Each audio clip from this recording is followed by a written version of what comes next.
everyone, welcome to another video. Remember, if you love film or television content, please consider clicking that subscribe button because today I'll be talking about the first 3 episodes of Season 1 for The Last of Us. So, let's get into it.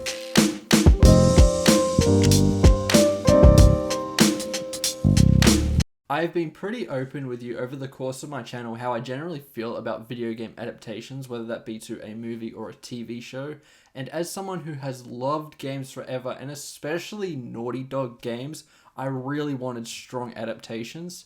Uncharted to me was a colossal disappointment and did a disservice to that series of games in my opinion. When I heard that they would be making a Last of Us show, I became quite nervous because The Last of Us is arguably the greatest story in any game ever. Both Last of Us games are masterpieces in my eyes, and yes, I said both. I love The Last of Us 2 as well. And I was hoping that this TV show would do justice to that story. There were good signs for this that made me a little more hopeful, like who was involved, but I could not help but still feel a little bit nervous, and I'm sure a few of you felt the same as well. Spoiler alert.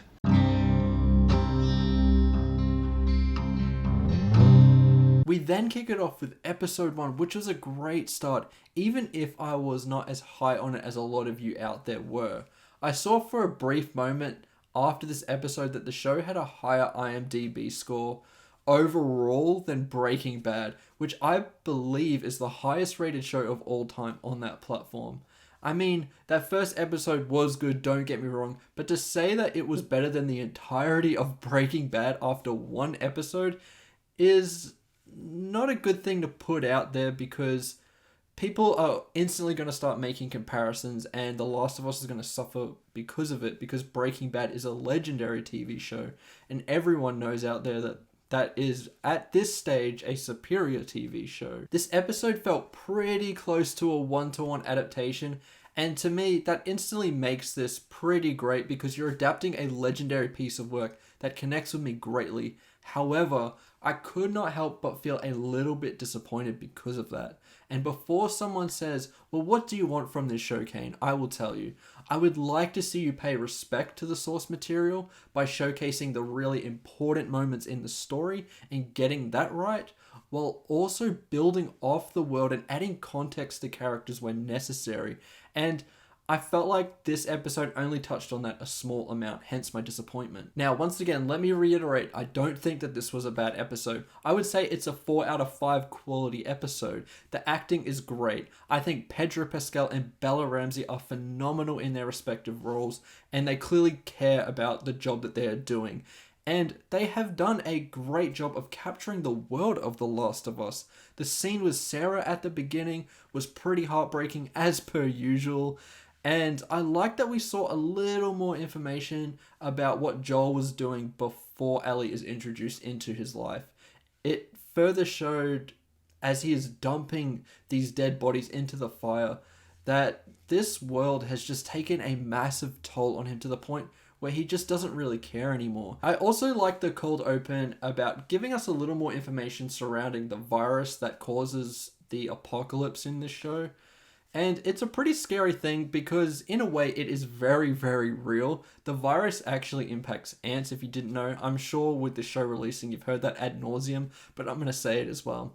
And I don't think that this virus is at anywhere near a level where it can impact humans, but to show that this virus has evolved to the point where it can add to this horror that this world presents, because in a way it does feel realistic. Technical aspects like the production and costume design are also pitch perfect. I couldn't have asked for a better recreation of the world of The Last of Us. They've actually utilized a lot of practical effects and it shows on screen, and because of that, this show will age really well over time. I also have to mention the makeup is award-worthy level because the infected just look absolutely stunning and once again capture the essence of The Last of Us really, really well. Episode 1 is a great episode despite a couple of pacing issues and just being more or less a one-to-one adaptation of the game, which made this feel a little underwhelming at the start. But in that very early portion of the show,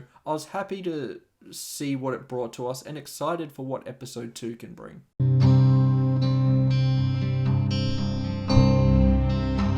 Episode 2 to me was a really nice improvement. I think the shorter runtime made the pacing of this episode feel a lot tighter and more efficient.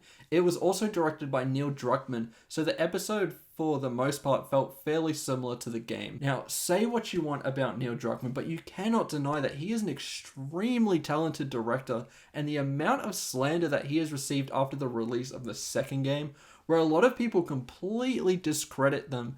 And as soon as something happens in The Last of Us that people don't agree with, he becomes the scapegoat, which at times feels a little unfair. And it's a shame, because if you're going to fully discredit him as soon as something bad happens that you don't agree with, well then give him the credit when something good happens too. For example, he was a director on the first game, which this show is adapting from, and is one of the most acclaimed games of all time, and he had a similar role on Uncharted 4, which is another universally praised game.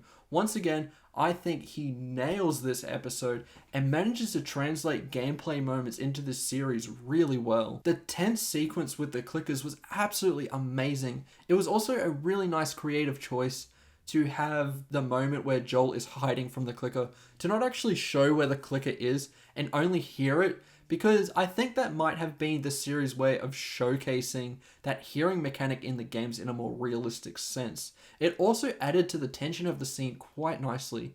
We get more Joel, Ellie, and Tess hanging out together, and I have to say, I really like the casting at this point of the show.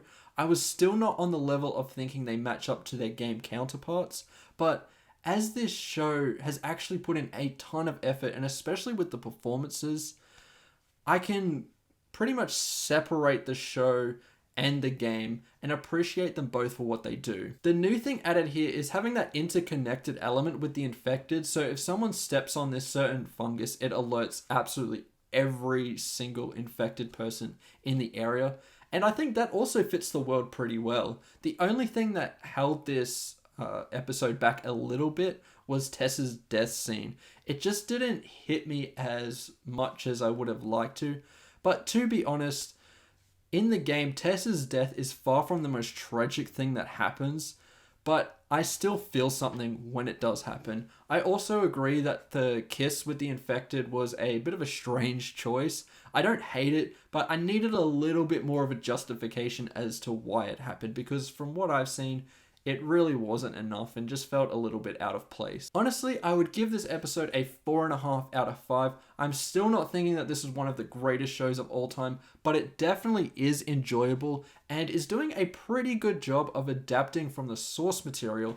I still felt at points that more risks do need to be taken to give me the balance of a great adaptation and new original storytelling that enhanced this world. But it did more things in this episode than the first, so I have to appreciate that. I have to say I also love the cold open again. This time it's in Indonesia, where the outbreak has kind of started. It adds to the sense of helplessness this game gave you at times, which is a great thing to capture in the show.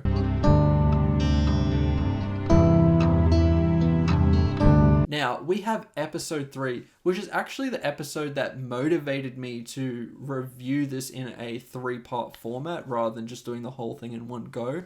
I have to tell you that this episode was absolutely amazing and exactly the type of thing that I was looking for in this show. And I cannot believe that due to what this episode presents, that it is getting review bombed. I kind of thought we were moving past this kind of toxic discussion, but it is happening again around this episode. So this episode mainly follows Bill, who is an interesting character that you don't know everything about him, but you do know in the game that he's a pretty tough guy who had a boyfriend that eventually grew to hate him and deserted Bill, and in the process, he got infected and died. Now, obviously, this changes up things completely from the game in this episode, and I'm honestly fine with that, because I think the changes are actually better and enhance the character of Bill. We get Bill's whole backstory with Frank, which is just a beautiful romance on screen and is an excellent example of representation in my opinion. Despite what trolls are saying, this doesn't shove an agenda down your throat. The relationship is beautiful on screen and feels natural and organic. You see Nick Offerman's incredible performance, how he starts off hesitantly opening up to Frank. The look on his face that he is afraid to show his vulnerabilities, which ties into the rest of the show because the same thing pretty much applies to Joel. We then see this blossom over the years as they really begin to complement each other really well, and Murray Bartlett also does an excellent job as playing Frank. The whole episode kind of reminded me of a longer version of the opening sequence in Up. They both unconditionally love each other and create a world for themselves where they are probably more fulfilled and happier now in this apocalyptic world because they're together compared to where they were at beforehand. The ending of this episode is devastating as Frank through the years becomes dependent on a wheelchair and his quality of life is decreased, so much to the point that he asks to spend one last day with Bill and that Bill should make him overdose so he dies in his sleep. They spend one more perfect day together where they get married, and Bill gives Frank the drugs and tells him that he's going to do the same because he couldn't live his life without Frank, and that is what fulfilled him and gave him purpose in life. The relationship to me epitomizes what The Last of Us is as a whole, which is the hope that these characters have in the terrible world that they are in. The effect this relationship has and what happens to these characters impacts Joel a lot more than what people seem to think it did in this episode. When he reads the letter from Bill describing what happened, he asks Ellie to sit inside while he goes outside and shows more emotion compared to what we have seen from him so far in this show. And yes, he might also be grieving for Tess, but I think what happened to Bill and Frank also impacted him. I think it is insane that people who were so quick to review bomb this episode didn't notice that tiny detail. I've also seen complaints about how this episode has little to no action in it, and to that I say, sure, The Last of Us has action in it, but it isn't the sole purpose of the game, so why should the show be any different? You ask the majority of people who played the game, they're not going to talk to you about the inventory system or the gunplay. They're going to talk about the story and the tragic events that happen, so I think that's a pretty weak reason to not like this episode if you're a fan of The Last of Us already. I really would like to know, if you're someone who hasn't played the game at all, what you think about this episode, because you have no previous relationship to these characters and probably don't mind it as much when they completely change up a character's story. To me, who has played the game, I think they upgraded on Bill in a ton of ways, and I could take some of the context that they put in the show and apply it to when I'm playing the game, and that makes that Bill feel a lot more impactful too. So to me, it's an upgrade and I really, really like it. If I take myself back a little bit and I think about it, I feel like while Bill himself may not be in the show anymore, the impact this episode has will live on, and the quality of it itself makes it a very worthwhile episode. I don't think it's filler at all, but I have played the game, so it's very hard to remove that experience in my head. Anyway, I think this episode is a 5 out of 5 and is easily the best episode of the show and might remain that way because the writing itself is just brilliant. It just felt like that pure Last of Us writing and gave these characters so much more depth compared to what we had before. I'm very happy it exists, and it makes me as eager as ever to see the rest of the show. With all that said, tell me what you think about The Last of Us in the comments below. I know the discussions around The Last of Us get way too heated, so please be respectful. If you disagree, I am more than willing to hear you out if you're respectful, and I will do the same to you. And even if you do agree with me, also be respectful. I would love to talk about this show, and this is a great chance to do so. The episode was honestly that good that it motivated me to finish my platinum run of The Last of Us remake, and I'm just loving that these two things coexist. This is the best video game adaptation based off these 3 episodes, and here's hoping it keeps up that momentum, and right now it looks like it is. Thank you so much for watching. I appreciate you so much for stopping by. Remember to like and subscribe, and I'll see you in the next one. Goodbye.